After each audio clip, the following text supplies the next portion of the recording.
ทักทายสบายดีพ่อแม่พี่น้องเบิดสู่ขู่สู่คนท่านผู้ชมตอนนี้หน่อยบ่าวลาวก็ได้อยู่ไห้อยู่หน้าคือเก่าพี่น้อยพี่แหละ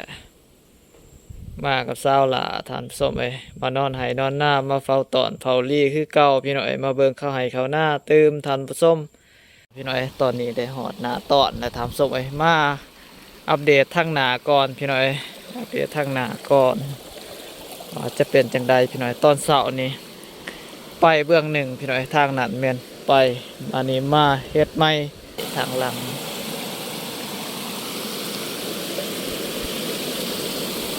ปกเผื่ออยู่พี่น้อยมีป้าอยู่พี่น้อยป้าโดดขึ้นโดดลงถามศพนี่พี่น้อยสองอันเลยเรียนกันพี่น้อยนี่แหละถามศพสองปากเรียงกันเลยพี่น้อยเฮาใส่โต้งทางหน้าพี่น้อยเพราะว่าเดี๋ยวว่าให้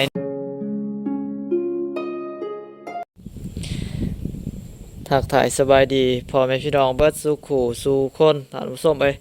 ตอนนี้หน่อยบ่าวลาวก็ได้อยู่ไห้อยู่หน้าคือเก่าพี่น้อยพี่แหละมากับสาวหล่าท่านผู้ชมมานอนไห้นอนหน้ามาเฝ้าตอนเฝ้าลี่คือเก่าพี่น้อยมาเบิ่งเข้าไห้เข้าหน้าตื่มท่านผู้ชมตอนนี้หน่อยบ่าวลาวก็สิได้ลองลงมายามตอนพี่น้อยบ่ฮู้ว่าสิโศกสิมานหรือบ่พี่น้อยไปพี่น้องพี่แหละท่านผู้ชมเขาให้เขาหน้ากำลังขึ้นเขียวพี่น้องกำลังขึ้นเขียว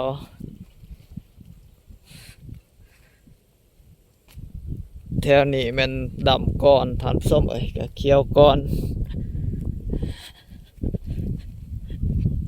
กะเรือลายท่านผู้ชมทางนี้มันดำหลุนหรือว่าดำน้ำลังแหละท่านผู้ชมทำลังกำลังขึ้นท่านผู้ชมทางนี้ก็เขียวงามพอสมควรแต่ว่าถือฝนตกเห็ดไหน้ำนี่มันไหลท่านผู้ชมฝุ่นสังต่างๆมันไหลไปตามน้ำเบิดท่านผู้ชมมาลุ้นเบิ้งพี่น้อยอยู่ฝุ่นพนแหละตอนพี่น้อยบ่ฮู้ว่าสิโศกสิบ้านหรือบ่พี่น้องมาลุ้นเบิ้งท้องฟ้าก็มืดมัวคือเก่าพี่น้อยบรรยากาศยามแรงพี่น้อยกับสบายดีเด้อพ่อแม่พี่น้องเบิดสู่ขู่สู่คนพี่น้อยมื้อนี้หน่อยบ่าวลาวก็ได้มาให้มาหน้าคือเก่าพี่น้อยมาอัปเดตภาพบรรยากาศตามทงไห้ทงหน้าอีกแล้วพี่น้อยอย่าเบื่อเด้อพี่น้อยพี่แหละชีวิตชาวไห้ชาวหน้าพี่น้อยก็เบิ่งเขาไห้เขาหน้าขึ้นเขียวงามก็ดีอกดีใจพี่น้อยรู้สึกว่าอบอุ่นใจแหละท่านผู้ชมคือว่ามีความสุขการที่เห็นเขาให้เขาหน้าเขียวงามท่านผู้ชมปีนี้ดำลาพี่น้อยก็เฮ็ดให้เขาหน้านี่ก็ยังบ่ทันเขียวเต็มทีเต็มส่วนพี่น้อยก็ยังประมาณนี้พี่น้อยไปพี่น้อยมาลุ้นเบิ่งพี่น้อยตอนนี้สิได้ย่างไปยามตอนเบิ่งพี่น้อยตอนเที่ยงนี่ก็เบิ่งเลยพี่น้อยก็ได้หลายเติบฐานผู้ชมเพราะว่าทางนี่ก็มีฝนตกหนักแหละท่านผู้ชมฝนตกหนักติดต่อกันพี่น้อยหลายมือพี่น้อยเฮ็ดให้น้ำในก็หลายมีปูปลาลงตอนลงลีฐานผู้ชมมาลุ้นเบิ่งพี่น้อยว่าสิโศกสิมานหรือบ่กะยามตอนเที่ยงนี่ก็ได้หลายเติบพี่น้อยน่าจะประมาณได้3-4 โล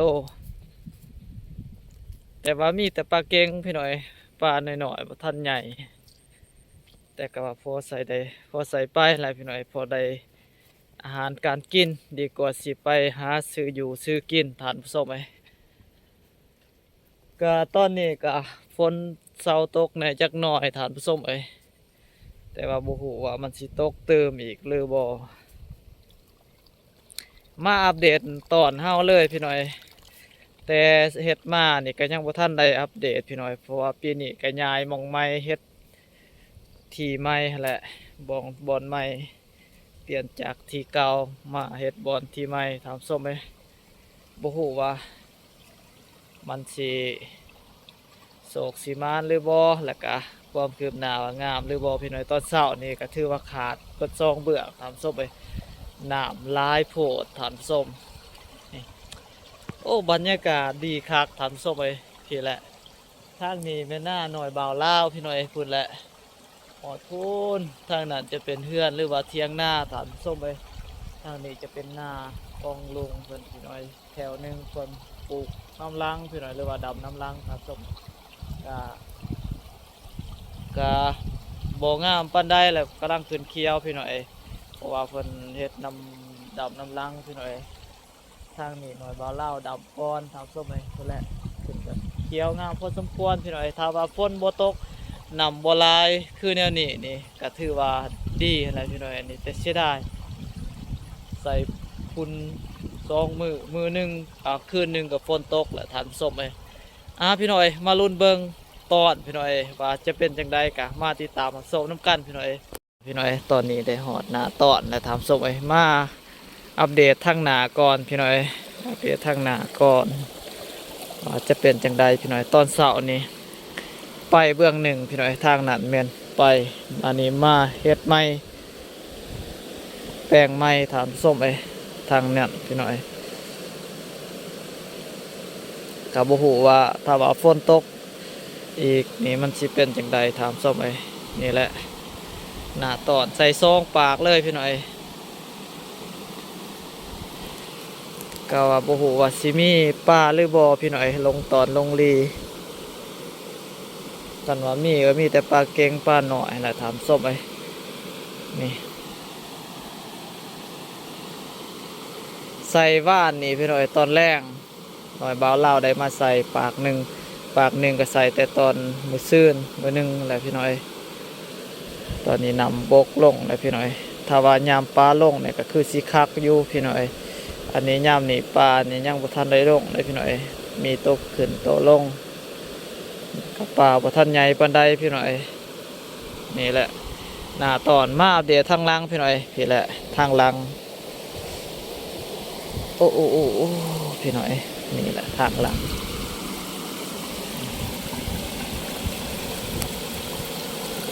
ทางหลัง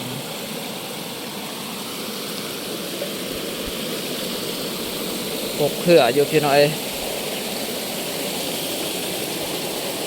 ยังหกเผื่อนี่ป้ามีป้าอยู่พี่น้อยป้าโดดขึ้นโดดลงถามศพนี่พี่น้อย2 อันเลยเรียนกันพี่น้อย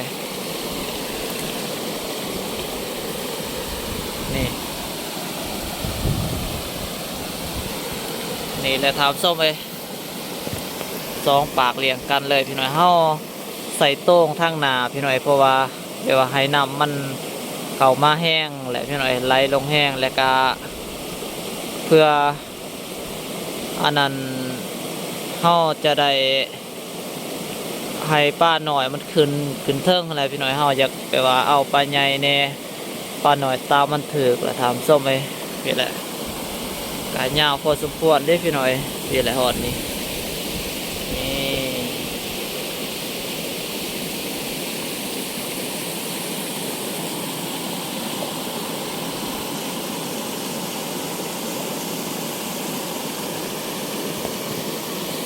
พี่น้อยมาลุ้นเบิงว่าสิมานหรือบ่ถามส้ม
พี่หน่อยมาเบิ่งน้ำกันพุ่นแหละ